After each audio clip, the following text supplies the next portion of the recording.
హైదరాబాద్ నందినగర్ ఇంటికి చేరుకున్నారు కేటీఆర్. నందినగర్ ఇంటి నుంచి ఏసీబీ ఆఫీస్కు వెళ్లే అవకాశం ఉంది. ఫార్ములా ఈ కేసులో విచారణకు హాజరు కానున్నారాయన. ఏసీబీ ఆఫీస్కు డీజీ విజయ్ కుమార్, డైరెక్టర్ తరుణ్ ఆధ్వర్యంలో విచారణ జరగనుంది. ఏసీబీ కార్యాలయం దగ్గర భారీ బందోబస్తు ఏర్పాటు చేశారు.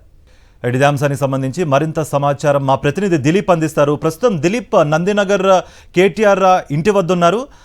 దిలీప్, ఏంటి మరి మీ దగ్గర ఉన్న అప్డేట్స్? ఏసీబీ విచారణ జరగబోతోంది మరి కొద్దిసేపట్లో అన్నట్టుగా కూడా సమాచారం అందుతోంది. మీ దగ్గర ఉన్న అప్డేట్స్ ఏంటి? కార్తిక్, చూసుకోవచ్చు కేటీఆర్ నందినగర్లో తన నివాసానికి చేరుకున్నారు కాసేపటి క్రితమే. సో కేటీఆర్ని కలవడానికి మాజీ మంత్రులు సబితా ఇంద్రారెడ్డి, వేముల ప్రశాంత్ రెడ్డి, జగదీశ్వర్ రెడ్డి, శ్రీనివాస్ గౌడ్, సో తదితరులందరూ కూడా కేటీఆర్తో భేటీ అయ్యారని చెప్పుకోవచ్చు. అలాగే లీగల్ టీం కూడా ఇప్పటికే కేటీఆర్ నివాసానికి కూడా చేరుకుంది. లీగల్ టీము ఇప్పటికే కొంత చర్చలు కూడా జరుపుతూ ఉంది. సో 10:30 ప్రాంతంలో ఏసీబీ కార్యాలయానికి విచారణకు హాజరు కావాలని ఇప్పటికే ఏసీబీ అధికారులు నోటీసులు జారీ చేశారు. సో కాబట్టి ఈరోజు ఖచ్చితంగా అంటే కొంత సస్పెన్స్గా ఉండేది. అసలు ఏసీబీ విచారణకు కేటీఆర్ హాజరు అవుతారా లేదా అనేటువంటిది కొంత సస్పెన్స్ ఉండే. కానీ కేటీఆర్ ఏసీబీ కార్యాలయానికి చేరుకోబోతున్నారు. 10 గంటల ప్రాంతంలో నేరుగా ఇక్కడి నుంచి నందినగర్ నివాసం నుంచి నేరుగా ఏసీబీ కార్యాలయానికి కేటీఆర్ చేరుకుంటారు. కేటీఆర్తో పాటు కేవలం లీగల్ సెల్ మాత్రమే అక్కడికి వెళ్ళే అవకాశం ఉన్న నేపథ్యం కనిపిస్తూ ఉంది. సో ఇప్పటికీ కేటీఆర్ నివాసానికి అందుబాటులో ఉన్నటువంటి బీఆర్ఎస్ మాజీ ఎమ్మెల్యేలు, ఎమ్మెల్సీలు అందరూ కూడా, దాంతోపాటు కొంత పెద్ద ఎత్తున కూడా కార్యకర్తలందరూ కూడా ఇటు నందినగర్ నివాసానికి చేరుకునే పరిస్థితిని చూస్తున్నటువంటి పరిస్థితి కనిపిస్తుంది. అలాగే ఇటు పోలీసు కూడా పెద్ద బందోబస్తును కూడా ఏర్పాటు చేసింది. పెద్ద ఎత్తున కూడా ఇటు పోలీసు వాళ్ళు కూడా చేరుకునే పరిస్థితి కనిపిస్తోంది. అలాగే ఇటు తెలంగాణ భవన్కి చుట్టూ కూడా ఇటు పోలీసులు కూడా చేరుకునే పరిస్థితి కనిపిస్తుంది. సో అలాగే ఎంపీ వద్దిరాజు కూడా ఇప్పుడే చేరుకునే పరిస్థితి కనిపిస్తుంది. సో అందుబాటులో ఉన్నటువంటి నేతలందరూ కూడా ఒక్కొక్కరు కూడా కేటీఆర్ నందినగర్లో ఉన్నటువంటి నివాసానికి చేరుకున్న పరిస్థితి కనిపిస్తుంది. సో విచారణకు హాజరవుతున్నారు. సో విచారణకు హాజరవుతే ఏ రకమైనటువంటి విచారణ ఏసీబీ అధికారులు చేయబోతున్నారు అనేటువంటిది ఒక సస్పెన్స్ నెలకొన్నటువంటి పరిస్థితి కనిపిస్తుంది. అయితే ఈ కేసులో ఇప్పటికే పూర్తి స్థాయిలో ఇటు కేటీఆర్ కానీ అలాగే లీగల్ టీం కానీ ఒక క్లారిటీతో ఉన్నటువంటి పరిస్థితి కనిపిస్తుంది. దీనికి సంబంధించి పూర్తి స్థాయిలో ఏ రకంగా ముందుగానే కొంత ప్రిపేర్ అయినటువంటి పరిస్థితి కనిపిస్తుంది. ఎందుకంటే ఈ ఫార్ములా ఈ కార్ రేసింగ్కి సంబంధించి కేటీఆర్ అరెస్ట్ అవుతారంటూ కూడా గత 3-4 నెలల నుంచి కూడా వార్తలు వినిపిస్తున్నటువంటి నేపథ్యంలో ముందస్తుగానే ఇటు అడ్వకేట్స్ కానీ అలాగే కేటీఆర్ కానీ దీనిపైన ఫుల్ క్లారిటీతోనే అలాగే ప్రిపేర్ అయినటువంటి పరిస్థితి కనిపిస్తుంది. కాబట్టి సో ముందస్తుగానే ప్రభుత్వం అక్రమంగా కేసులు పెడుతుంది కాబట్టి ఖచ్చితంగా న్యాయస్థానాన్ని ఎదుర్కొంటామని గతంలో కూడా కేటీఆర్ పదే చెప్తున్నటువంటి నేపథ్యం కూడా కనిపిస్తుంది. కార్తిక్, అంటే దిలీప్, ఆల్రెడీ నిన్న సాక్షి మీడియాతో ఆయన మాట్లాడారు.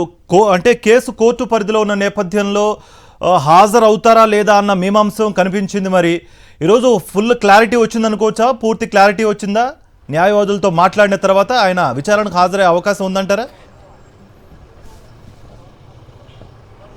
విచారణకైతే హాజరయ్యే అవకాశం చాలా స్పష్టంగా కనిపిస్తుంది. ఎందుకంటే విచారణ కూడా హాజరు కాకపోతే ప్రతిపక్షాల నుంచి కూడా కొన్ని ఆరోపణలు ఎదుర్కోవాల్సి వస్తుంది కేటీఆర్. ఎందుకంటే పదే ఇందులో అవినీతి జరగలేదని కేటీఆర్ చెప్తున్నటువంటి నేపథ్యంలో విచారణకు హాజరు కాకపోతే ఖచ్చితంగా ప్రతిపక్షాల నుంచి కొన్ని ఆరోపణలు, అటు కాంగ్రెస్ పార్టీ నుంచి కావచ్చు, ఇటు బీజేపీ పార్టీ నుంచి కావచ్చు, కొన్ని ఆరోపణలు ఎదుర్కోవాల్సి వస్తుంది. కాబట్టి ఖచ్చితంగా కేటీఆర్ ఈరోజు ఏసీబీ విచారణకు హాజరయ్యే అవకాశం ఉంది. విచారణకయ్యి ఎందుకంటే ఇందులో ఒక రూపాయి కూడా అవినీతి జరగలేదు కాబట్టి ఏసీబీ అధికారులకే ఇటు కేటీఆర్ ప్రశ్నలు వేసే అవకాశం చాలా స్పష్టంగా కనిపిస్తూ ఉంది. ఎందుకంటే కేటీఆర్ ఇక్కడ ఫార్ములా ఈ కార్ రేసింగ్కి సంబంధించి 55 కోట్ల మేర విదేశీ కంపెనీ అయినటువంటి ఎఫ్ఈఓకు ట్రాన్స్ఫర్ చేశారు. కాబట్టి అటు ఎఫ్ఈఓ కంపెనీ వాళ్ళు కూడా 2 దఫాలుగా మాకు డబ్బులు అందాయని చెప్తున్నారు. కాబట్టి పంపించినటువంటి వ్యక్తి డబ్బులు పంపించాను, స్వీకరించినటువంటి వాళ్ళు డబ్బులు కూడా స్వీకరించాం కాబట్టి ఎక్కడ అవినీతి జరగలేదు. ఏదైతే ఎఫ్ఈ కంపెనీ నుంచి మరో కంపెనీ కనుక డబ్బులు ట్రాన్స్ఫర్ అయితే ఆ కంపెనీ కేటీఆర్కి సంబంధించినటువంటి కంపెనీ అయితే కనుక ఖచ్చితంగా ఇందులో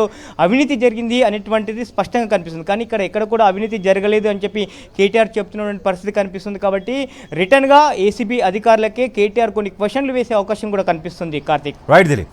రైట్, ప్రస్తుతం ఏసీబీ కార్యాలయం వద్ద మా ప్రతినిధి సుష్మిత అందుబాటులో ఉన్నారు. సుష్మిత, ఆల్రెడీ ఇప్పుడు కేటీఆర్ విచారణకు హాజరు కాబోతున్నారు అన్నట్టుగా కూడా ఒక స్పష్టమైన క్లారిటీ వచ్చేసింది.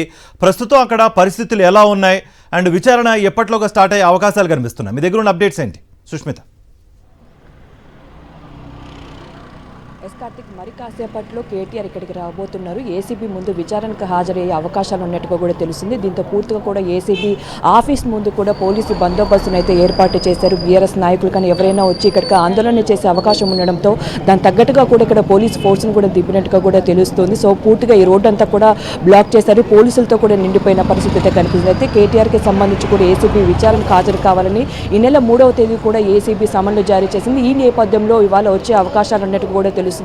సో పూర్తిగా కూడా ఫార్ములా ఈ రేస్ కేసులో ఏం జరిగింది, ఎక్కడ అవకతవకలు జరిగాయి, ఎఫ్ఈఓ సంస్థకు ఏ విధంగా కూడా 54 కోట్ల నిధులు బదలాయించింది అనే నేపథ్యంలో కూడా ఆయన ముందు ప్రశ్న ఉంచే అవకాశం ఉన్నట్టుగా కూడా చెప్తున్నారు. పూర్తిగా ఏసీబీ కేసులో ఉన్న ముగ్గురిని కూడా విచారణకు హాజరవ్వాలని కూడా అనుమతించిన నేపథ్యంలో మరి ఏ విధంగా కేటీఆర్ ఇవాళ వచ్చి దానికి సంబంధించిన ప్రశ్నలకు సమాధానాలు ఇవ్వబోతున్నారు, ఏ విధంగా విదేశీ సంస్థకు 54 కోట్ల రూపాయలు బదలాయించారు, అలాగే ఇందులో ఉన్న ఎవరైతే మాజీ చీఫ్ కమిషనర్ అరవింద్ కుమార్, అలాగే మాజీ హెచ్ఎండిఏ సిఈ బిఎల్ఎన్ రెడ్డి కూడా ఉన్న నేపథ్యంలో కూడా ముగ్గురికి ఎటువంటి పాత్ర ఇందులో ఉంది, కేబినెట్ అనుమతి లేకుండా ఆర్బీఐ ఏదైతే ఉంటాయో వాటికి సంబంధించి కూడా నిబంధనలను కూడా విరుద్ధంగా బదలాయించారు ఆ విదేశీ సంస్థకనే ఆరోపణలు ప్రముఖంగా వినిపిస్తున్నాయి. ఈ ఆరోపణలకు సంబంధించి ప్రముఖంగా ఏ విధంగా పంపించారు, కేబినెట్ అప్రూవల్ లేదు, ఆర్బీఐ కూడా సంబంధించి సమాచారం లేకపోవడంతో కూడా ఈ 54 కోట్ల రూపాయల గురించి ఫార్ములా ఈ రేస్ కేసులు ఏ విధంగా ఎఫ్ఈఓ సంస్థకు పంపించారనే కోణంలో కూడా ప్రశ్న అడిగే అవకాశం ఉన్నట్టు కూడా చెప్తున్నారు.